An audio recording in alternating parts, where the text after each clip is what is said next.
اعوذ باللہ من الشیطان الرجیم بسم اللہ الرحمن الرحیم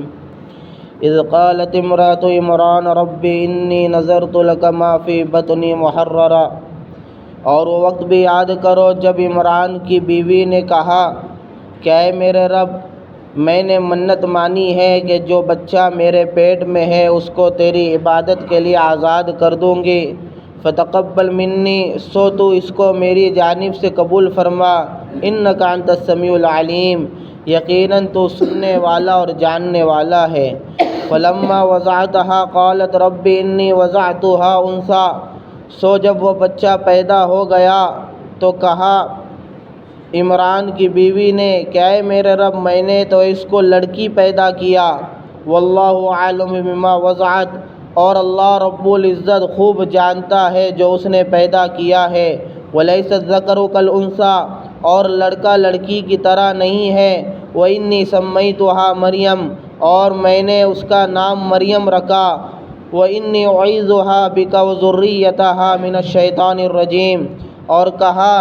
عمران کی بیوی نے کہ اے اللہ، میں اس کو اور اس کی ذریت کو، اس کی اولاد کو تیری پناہ میں دیتی ہوں شیطان مردود سے۔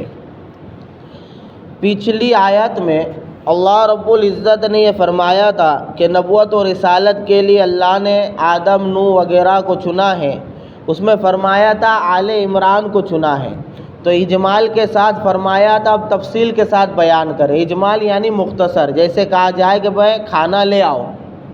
یہ مختصر ہو گیا، لیکن کہا جائے کہ بھائی کھانے میں بریانی لاؤ، پلاؤ لاؤ، روٹی لاؤ، یہ لاؤ، اب یہ تفصیل ہو گئی۔ تو اجمال کے بعد اب تفصیلاً بیان کر رہے ہیں آل عمران میں سے کس کو چنا ہے۔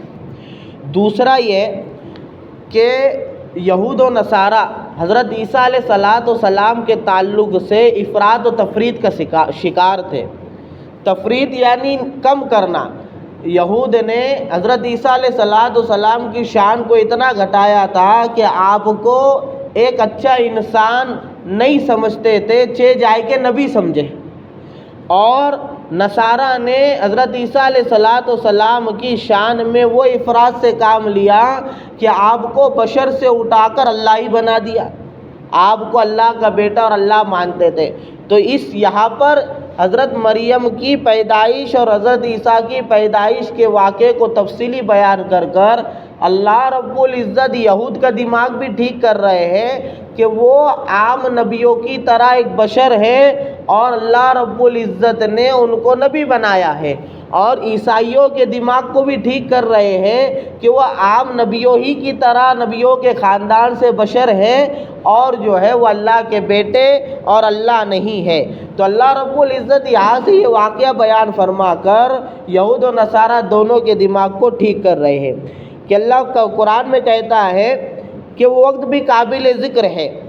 جب عمران کی بیوی کون؟ حضرت مریم کی والدہ، حضرت مریم کی والدہ، یہ کل بھی آیا تھا عمران بن ماسان، یہ وہ ہے جو بنی اسرائیل کے سردار ہوا کرتے تھے۔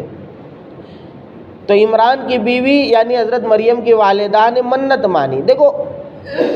پچھلی شریعتوں میں یعنی یہود و نصارہ کے یہاں عبادت کرنے کا ایک طریقہ یہ تھا کہ بیت المقدس کے لیے اور اللہ کے گھر کے لیے اپنی اولاد کو وقف کر دیا جائے۔ وقف کرنے کا انداز ایسا تھا کہ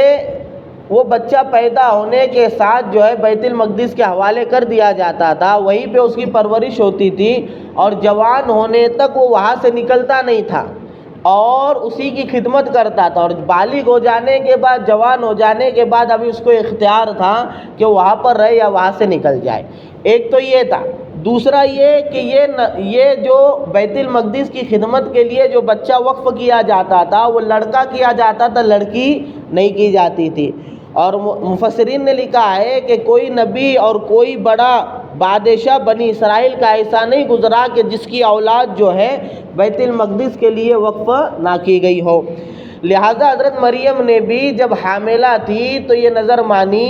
اللہ میں یہ منت مانتی ہوں کہ میرے پیٹ میں جو بچہ ہے میں اس کو تیرے گھر کے لیے، خانہ خدا کے لیے جو ہے خدمت کے لیے دے دوں گی، دنیا کے دندوں میں، دنیا کی مشغولی میں نہیں لگاؤں گی۔ مفسرین نے لکھا ہے کہ اس دعا کے اندر حضرت مریم نے دبے الفاظ میں اللہ سے بیٹا مانگا، دبے الفاظ میں اللہ سے بیٹا مانگا، کیونکہ بیٹا ہی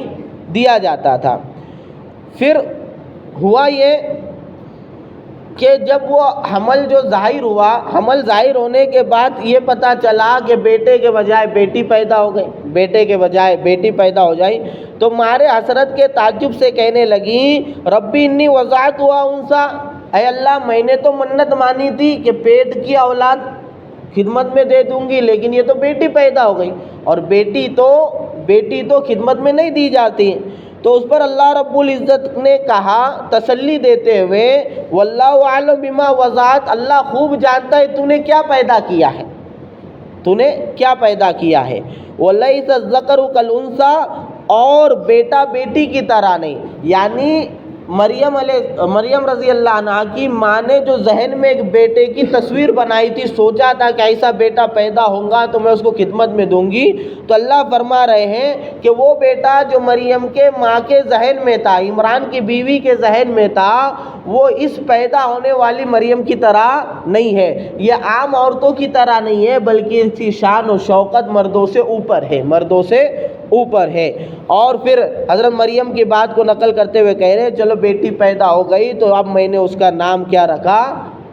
مریم نام اس کا رکھ دیا، اور اس کو اور اس کی ذریت کو شیطان مردود سے اللہ تیری پناہ میں دیتی ہو۔ یہاں پر مفسرین نے 2-4 باتیں لکھی ہیں، اس کو دیکھتے ہیں۔ نمبر 1 کہ بیٹی جو ہے نا، بیٹی اور بیٹے یہ دونوں کے نام رکھنے کا اختیار ماں کو بھی ہے، کیونکہ ماں نے نام رکھا۔ دوسرا یہ تعلیم تربیت کا نظام بنانے کا ایک اختیار ماں کو بھی ہے، کیونکہ اگر ماں کو اختیار نہیں ہوتا تو حضرت مریم کی والدہ عمران کی بیوی نظر نہ مانتی، ان کا نظر ماننا، منت ماننا یہ اختیار کو ثابت کرتا ہے۔ یہاں پر اور 2-4 باتیں ہیں انشاءاللہ وہ کل سمجھیں گے۔ اور یہ جو ان کے یہاں منت ماننے کا جو نظام تھا،